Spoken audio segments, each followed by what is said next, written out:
nossa aula tem como referência o tópico de física e conexões com a física, tá? E hoje a gente vai falar de dois fenômenos, ou melhor, de um fenômeno, né, associado com duas ordens, né, de forças, tá? A gente vai falar da força magnética e também da força centrípeta. Tá? Então a gente vai correlacionar esses dois tipos de forças, né? Sendo que uma de natureza mecânica e a outra é de natureza magnética, né? Então a força magnética é de natureza magnética e a força centrípeta de natureza mecânica, tá? Então, né, a gente vai colocar aqui como título força magnética, força centrípeta. Bom, por que eu correlaciono esses dois tipos de força? Se eu pegar aqui, desenhar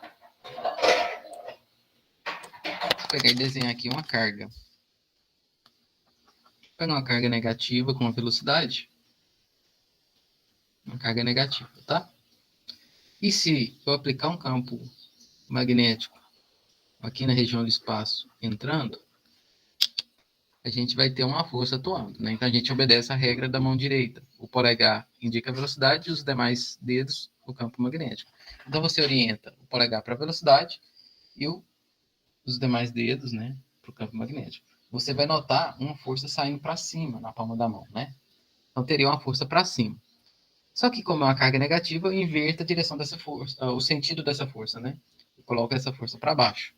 Então, como é uma carga negativa, a força aqui é para baixo.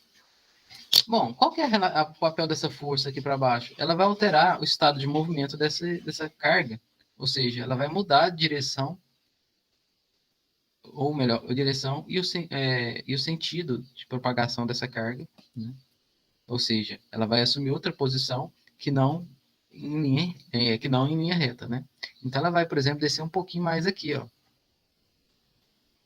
Ao descer, essa velocidade mudou um pouco de direção aqui, né? E ainda, obedecendo a regra da mão direita, eu vou ter uma força aqui para baixo, né? E se eu for analisar essa carga ao longo do tempo e do espaço, eu vou notar que ela vai executar uma trajetória circular desse tipo. Olha só. Uma carga negativa com a velocidade, o campo magnético entrando, né, esses x aqui são campos magnéticos, você vai notar forças, o que sempre a 90 graus da velocidade, sendo que a velocidade muda de direção, né, conforme o tempo passa, e a gente nota que essa carga vai executar uma trajetória circular. Bom, se eu executo a trajetória circular, eu tenho uma força centrípeta, né, relacionada. E nós podemos dizer, então, que a força magnética ela equivale à força centrípeta, ou seja, a força magnética ela também vai ser uma força centrípeta. Então a gente pode dizer que Fm vai ser igual a Fc, onde Fm a gente vai chamar isso aqui de força magnética, tá, de Newton, né? Então Fm é a força magnética e Fc vai ser a força centrípeta. Bom, então a gente pode dizer que a força magnética, em termos mecânicos, equivale à força centrípeta, né? Então, Fc é força centrípeta. Dada em Newton também. Por que é uma força magnética igual a força centrípeta? Porque a carga vai executar uma trajetória circular, ou curvilínea, né? Bom, lá no primeiro ano, vocês viram que a força centrípeta é igual a massa vezes a aceleração centrípeta, onde AC a gente chama de aceleração centrípeta. Hoje a unidade dela é metros por segundo ao quadrado. O que é a aceleração centrípeta? É uma aceleração que altera a velocidade. Como que ela altera? Olha só, a velocidade aqui está horizontal, agora aqui está vertical. Ou seja, variou a velocidade em termos de direção, ou também posso dizer que se alterar a velocidade em termos de sentido, também há essa aceleração. Ou seja, a aceleração não é somente a variação do módulo da velocidade pelo tempo. A aceleração também é dada pela variação da direção da velocidade, direção e sentido da velocidade no tempo. Se eu mudei a direção e sentido da velocidade, eu tenho uma aceleração, que nesse caso é uma aceleração centrípeta. Tá? Então, não preciso mudar o valor da velocidade. Eu posso mudar a direção e sentido e ter uma aceleração que a gente chama de aceleração centrípeta. Essa aceleração centrípeta, assumindo que minha velocidade é constante, ou seja, a intensidade dessa velocidade não muda, a gente viu lá no primeiro ano que essa aceleração centrípeta é igual à velocidade ao quadrado sobre o raio. Né? Onde V, no caso, é a velocidade, em metros por segundo, e R é o raio, dado em metros. Bom, que raio é esse? Essa distância da trajetória até o centro, né, da minha circunferência. Né? Então, uma vez que ele está realizando um movimento circular, o raio é essa distância aqui do centro até a linha da trajetória da partícula. Né? Bom, então a gente falou que a força centrípeta pode ser igual à força magnética, e a força centrípeta é a massa vezes a aceleração centrípeta. Né? Onde a força centrípeta ainda pode ser descrita como massa vezes a velocidade ao quadrado sobre o raio, onde velocidade ao quadrado sobre o raio, né, é o quê? Aceleração centrípeta.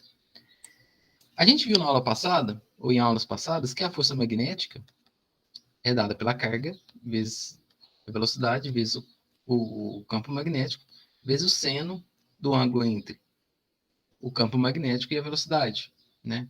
E a gente vai adotar geralmente esse θ aqui, ó, igual a 90 graus, de modo que esse seno aqui ele vai valer 1, tá certo? Então a força magnética vai ser igual a carga vezes a velocidade vezes o campo magnético. Tá? Por que a gente adota esse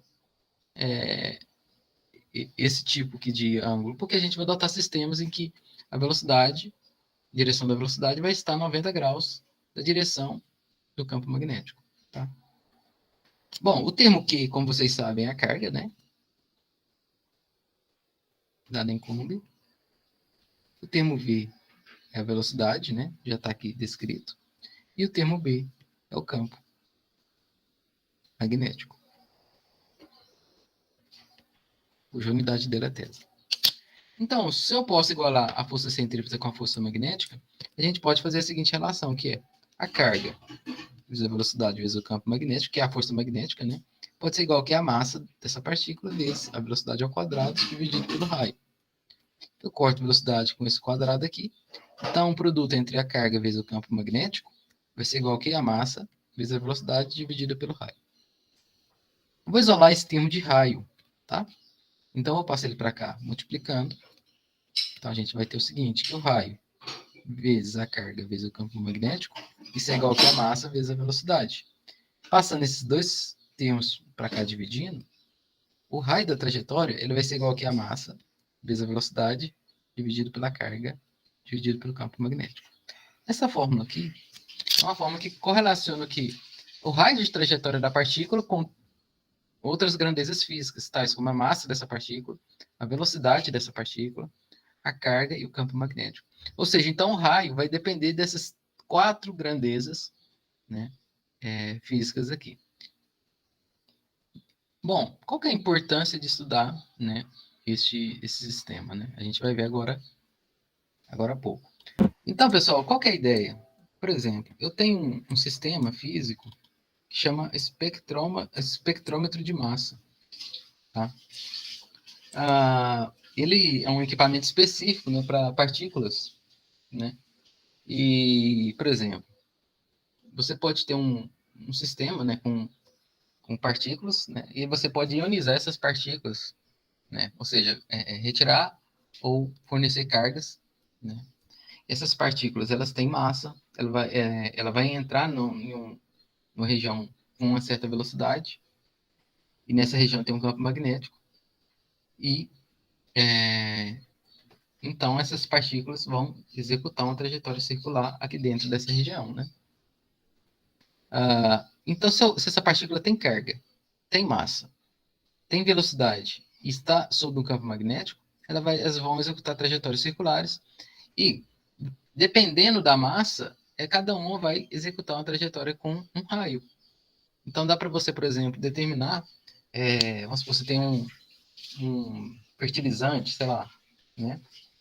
Você ioniza essas partículas desse fertilizante e dá para você verificar porcentagem de composições, por exemplo, desse fertilizante. Isso a depender do raio, né, que essas partículas vão fazer. Como você sabe o raio? Por causa de um detector aqui, ó. Você vai saber a distância, né? Certo?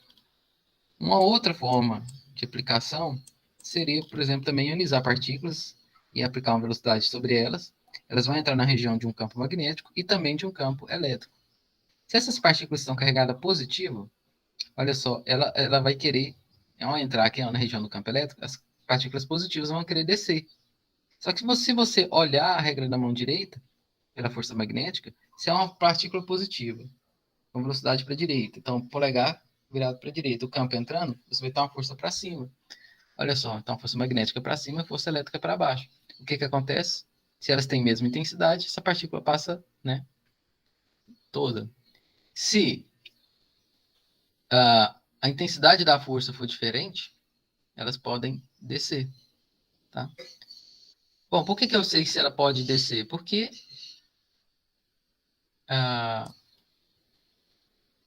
vai depender muito da massa da partícula e da velocidade, né? Então, essas partículas podem passar reto.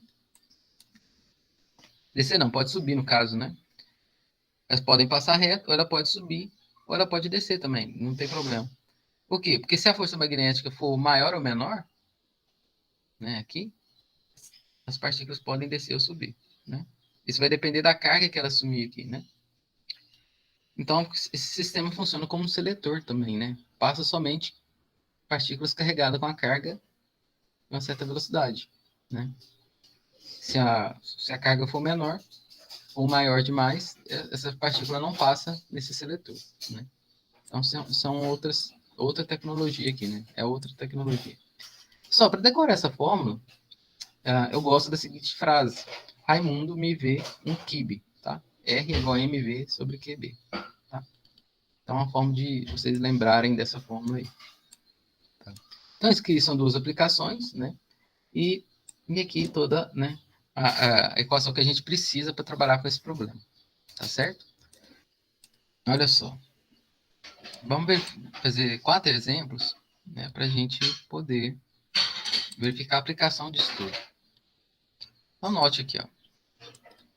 Eu tenho um próton, então eu sei que a carga é positiva, né, de massa Q, desculpa, de carga Q e massa M.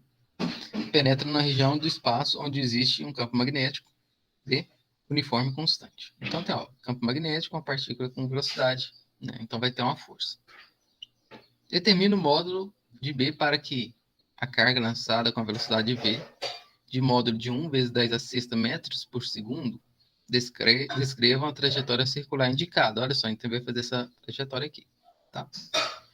De raio de 2 metros. Ou seja, vai ter que ter uma trajetória de raio de 2 metros e ele quer saber qual que é a intensidade desse campo magnético para que isso aconteça, né? Uma vez que a razão da massa pela carga é 1 vezes 10 a menos 8 kg por coulomb. Como que a gente resolve esse problema? A gente tem que a velocidade é de 10 a sexta metros por segundo, né? Eu quero que essa partícula execute uma trajetória com um raio de 2 metros. E a razão da massa pela carga é igual a 10 a menos 8 kg por coulomb. Tá? A gente sabe que a fórmula é dada pelo raio, vezes a massa, vezes a velocidade, dividido pela carga, vezes o campo magnético. Olha aqui, ó, nós temos aqui, ó, M sobre Q, né? Que é esse cara aqui, ó. E temos a velocidade e temos o raio. Então, o que a gente faz? Que 2 metros de raio é igual a M sobre Q, que é o quê? 10 a menos 8 quilograma por coulomb, vezes a velocidade, que é de 10 a sexta metros por segundo. Isso tudo dividido por quê? Pelo campo magnético B, que eu quero encontrar. Eu posso cortar termo de massa aqui, ó, de massa não, de metros, né? Nós vamos ter o quê? Que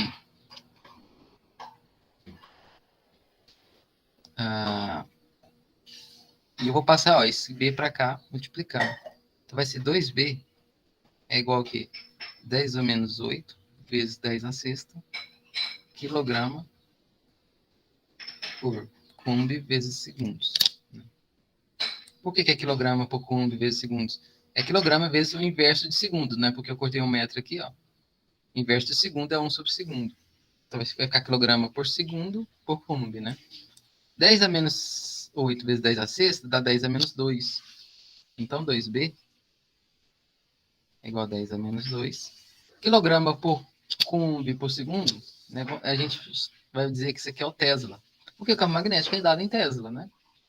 Então aqui é uma conversão de unidade. Então toda vez que você vê quilograma por coulomb por segundo, você quer campo magnético dado em Tesla, tá?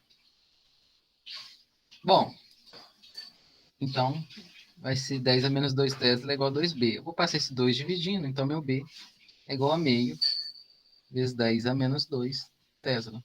E esta tem que ser a intensidade do campo magnético para que ele execute uma trajetória com um raio de 2 metros. Tá? Bom, vamos fazer esse outro exercício aqui. Ó. Esse aqui não envolve cálculo, tá? Ó, uma câmara de bolhas é um dispositivo que torna visíveis as trajetórias das partículas atômicas. Na região da câmara, existe um campo magnético perpendicular ao plano da figura do papel, no papel, como representado de maneira esquemática na figura a seguir. Olha só, então tem campos magnéticos entrando, né? E lancei partículas. São várias partículas entrando. Vou ter partículas que vai no caminho 1, no caminho 2 e no caminho 3. Aí eles, ó, um feixe de partículas tem seu vetor velocidade v modificado após entrar na câmara. Determine qual das partículas 1, 2 ou 3 pode ser um próton, letra A, um neutrino, letra B, e um elétron, letra C. Para vocês, 1 é próton, elétron, neutrino, 2, próton, elétron, neutrino ou 3? É próton ou elétron ou neutrino? O que vocês acham aqui? Dica, use a regra da mão direita para verificar quais partículas são ou quais caminhos cada partícula vão seguir. Olha só, pessoal. Usa a regra da mão direita. Polegar na direção da velocidade e os demais dedos apontando na direção do campo. Então você vai ter uma força saindo na palma da mão. Se a força sai para cima, a carga é positiva. Então o caminho 1 é o próton, né? O neutrino é carga neutra, partícula neutra. Então, deveria ser o caminho 2. Então, por fim, sobra o caminho 3, o elétron. E de fato, né? Olha só, na regra da mão direita a força sai para cima. Como adotamos essa regra para carga positiva, então inverte somente a força, ela vai sair para baixo, então, né? Então, número 3 é mais um exercício qualitativo.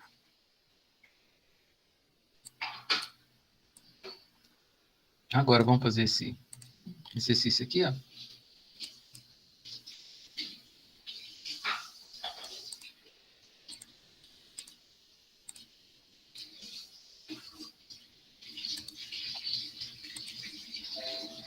Considere uma região onde o campo gravitacional tem módulo de 10 metros por segundo ao quadrado, ou seja, a gravidade, a aceleração da gravidade,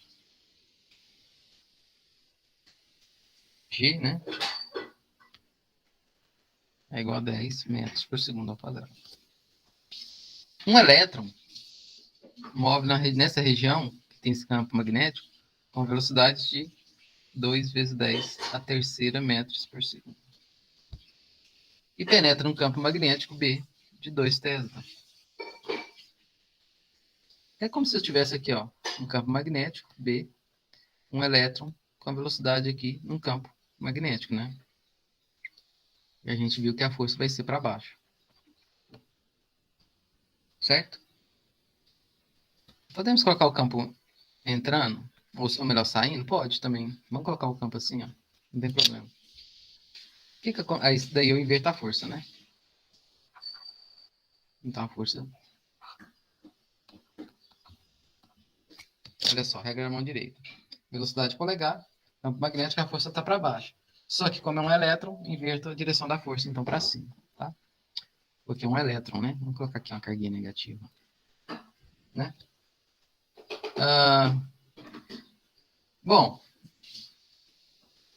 calcule o módulo da força magnética e gravitacional atuante nessa situação. Compare os dois valores. A massa do elétron é 9,1 vezes 10 a menos 31 e o módulo da carga do elétron é 1,6 vezes 10 a menos 19, né?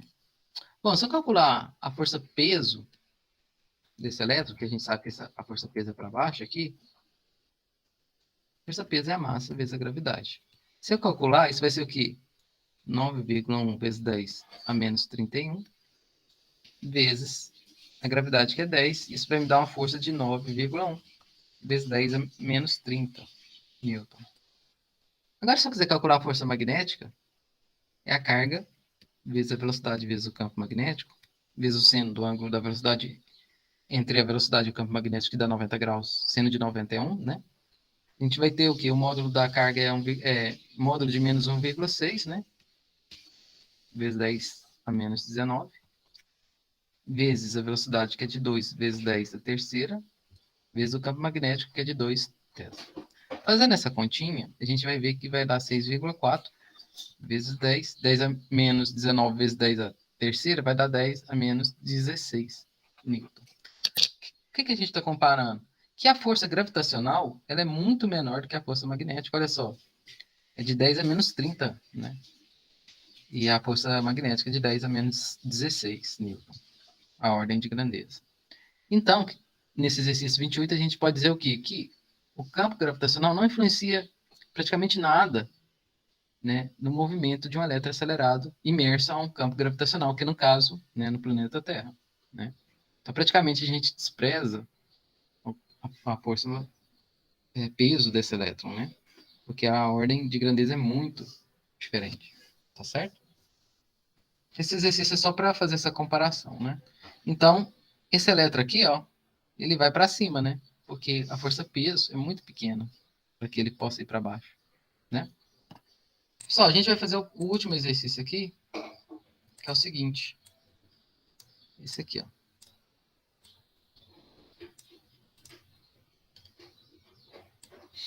Uma partícula com carga negativa lançada do ponto P, olha só, carga negativa, passando nas regiões 2 e na região 1, onde existem campos magnéticos B2 aqui na região 2 e B1 na região 1, perpendiculares ao papel.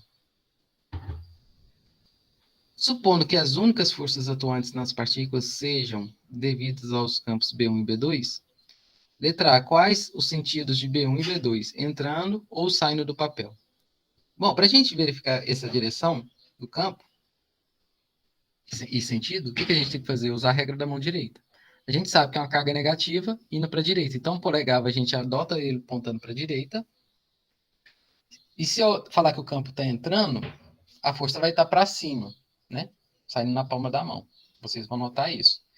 Isso para carga positiva. Então, se a carga é negativa, a força vai estar para baixo.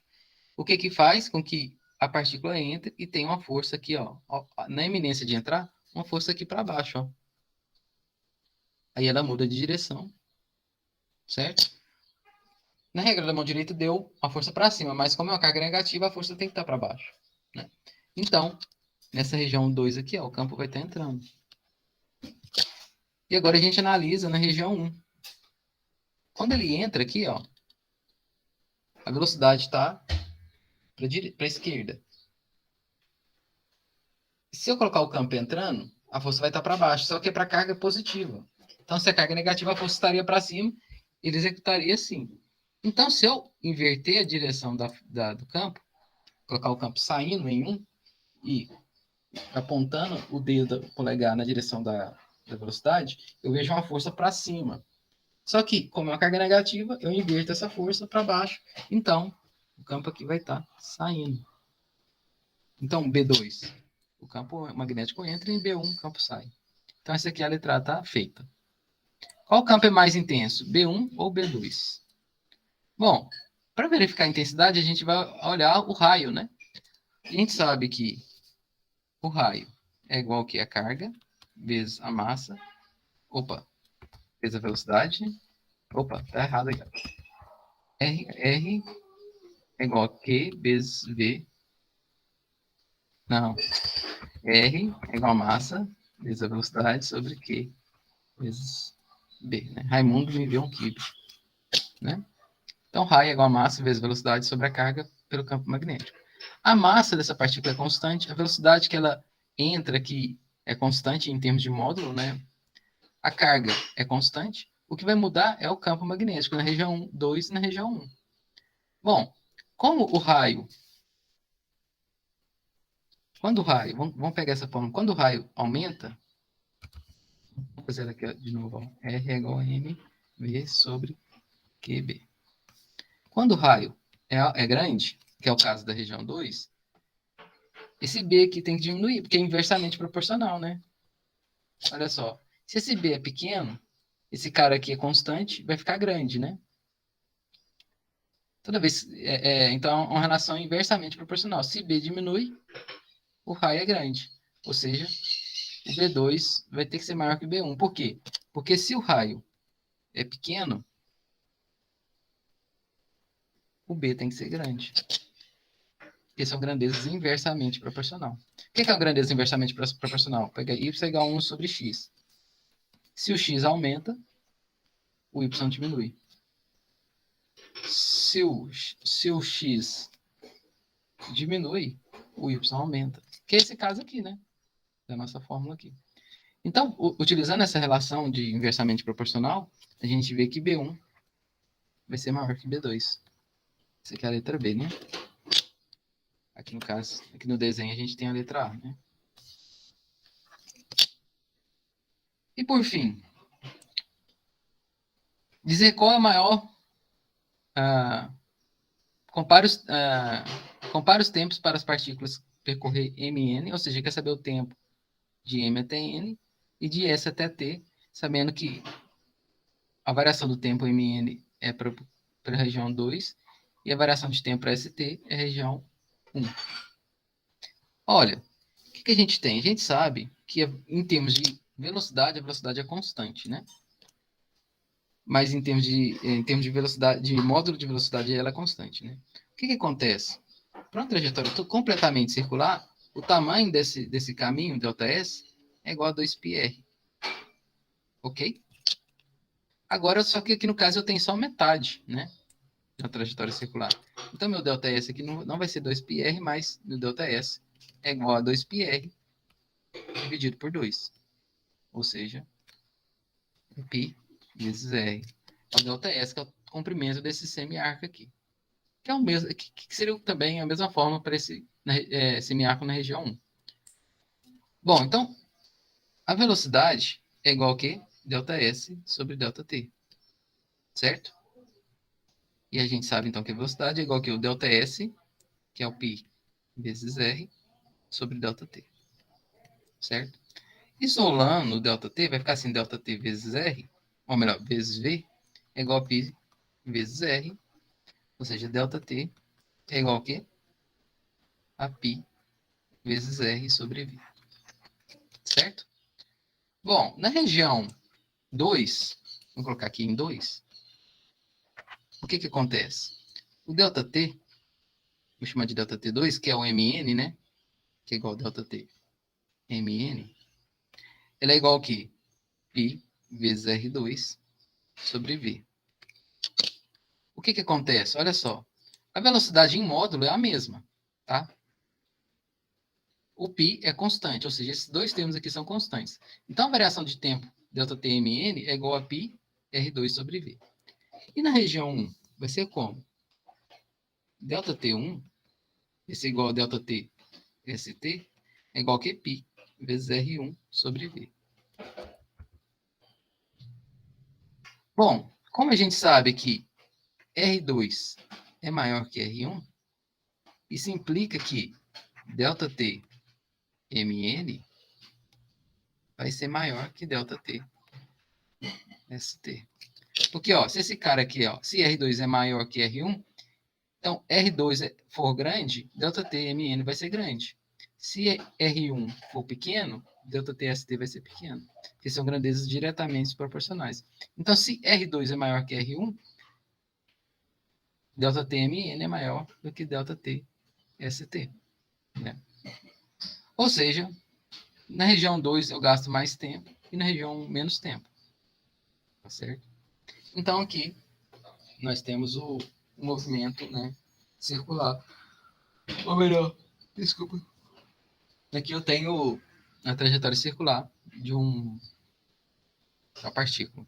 Pessoal, então vocês podem notar que é válido também a questão do período, né? Se você tem uma velocidade, se é um movimento circular, você tem velocidade angular, você tem um período, então toda aquela física que vocês trabalham no movimento circular é válido para a força magnética, né? Então, a gente poderia determinar período, frequência, vamos supor, uma partícula girando com velocidade no campo magnético, ela vai girar ali, ela tem uma frequência, né? E ela tem um período também.